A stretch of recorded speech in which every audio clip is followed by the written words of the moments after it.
This is Ting for lesson 4. I'm gonna run the Flutter now.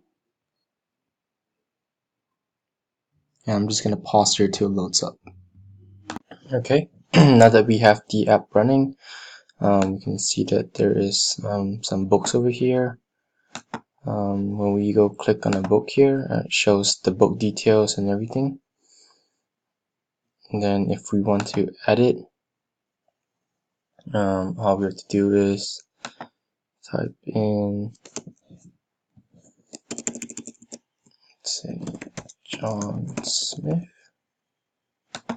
save. And right here we can see that John Smith has been changed.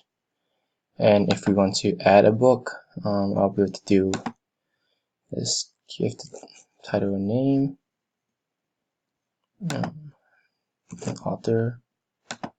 ISBN number has to be 14 digits, so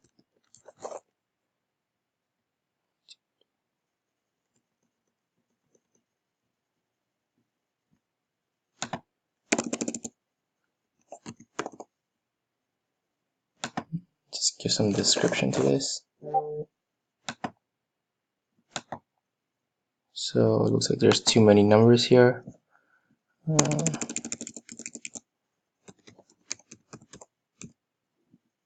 Okay, and there we go. So once we have saved this, we go back here. You can see that this book has been added.